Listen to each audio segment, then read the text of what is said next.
that time we were hijacked. I was 23 years old, working right after school for Lufthansa, being an air hostess, being happy-go-lucky, no worries. So on that one day, somebody called in sick, and I was not supposed to be on that plane.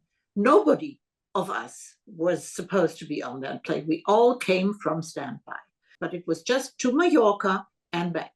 The only thing I worried was that I'm back in time to make the dinner for my boyfriend, because I had bought everything, and so that was the one thing that I really wanted to do. And then in the middle of the flight back from Mallorca, and then somebody jumped up. Actually, 4 people jumped up. One directly went into the cockpit, and 2 were sitting in the first class, and 2 were sitting all the way in the back. They went all to the front and pushed us all to the back, so that all the passengers were standing, not sitting anymore, in the rear of the airplane, and only our pilots were up front. I read everything about politics and history and the whole thing. I knew right away when they said Palestinians, I knew we were in big trouble. And that was the beginning of 5 days and 5 nights that were really horrendous. 2 of them were Muslims and 2 of them were Christians, by the way. All of them spoke English. Yeah. And I translated. I was the one who could translate.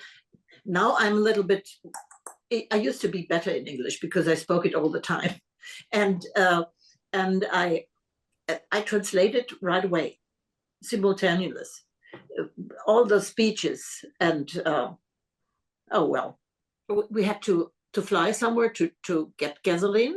So they started to negotiate, because they told the world what they wanted. They wanted the RAF, our left-wing terrorists that they had finally caught. They wanted them to be released. In the meantime, the pilot was shot because he went outside for an outside check. And until this day, we don't know what happened. It may have been that he had gone to the leader of the airplane was surrounded by military. It could have been that he was seeking, take me to your leader. Or on the other hand, it could also have been that they had caught him and just to interrogate him. And when he came back, we all knew that was his end. And when he was walking through the aisle, and he knew he was going to be shot, and that happened next to me, about 1 meter next to me. We were grabbed and put in a mourning ceremony for the dead pilot. We didn't know what happened, and we were just sitting there, and we had to endure it. And I just hoped that nobody else came in storming to do something terrible again. I didn't trust the peace yet. Yeah. You know, you walk like on eggshells. You walk very carefully. And we had thought that nobody gives a fuck about us, because that's what they told us. Nobody cares. And so we thought, and then there was no exchange. So I thought, okay, so they don't care about us completely. And after we found out that the whole nation has been sitting on the television and hoping for us to be free, and the moment it went on the radio and the television, they opened the windows and screamed out of the windows, "They are free! They are free!" And from all the windows. And that's what people told me later. I couldn't imagine at that time, because it's like a cloud. You're in a cloud. Sometimes the color changes of the cloud, but it's like cotton balls around you. They know very well how to do that. They did it with our captain. They did it with the co-pilot. They had the authority figures. They beat them, they let them exercise down to the knees. I mean, everything to get them, to break them, everything. And that's what I said. If they hadn't been military pilots before, I doubt they would have endured it. They had thought it would end there because they had thought that the communist regime would take them up, but they didn't want to have any trouble. They learned to fly on military planes, so they were also much tougher than the usual Lufthansa pilots. And I can only say, because they, especially the co-pilot Jürgen Vitor, he was such a tough guy.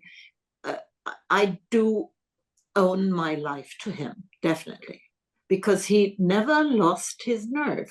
You can imagine, you're sometimes there were strange things happening. I mean, we don't have enough time to explain everything. When we landed in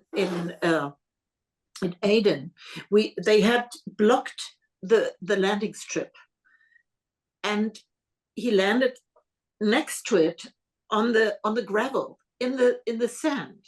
When you reverse, all the sand and the little stones are being pulled into the engines. They actually suck it in. Now, if one little stone, a tiny little stone, would have nicked the tubes of where the gasoline was in, the kerosene was in, that we would have blown up in the air. But really, there must have been so many guardian angels all around us. I think 11 children, I'm not so sure. Most children were very quiet, and I never interacted with them. I had a couple of them that I could take care of, and that are still in my heart. I tried to help them not to be so scared of, and it helped me.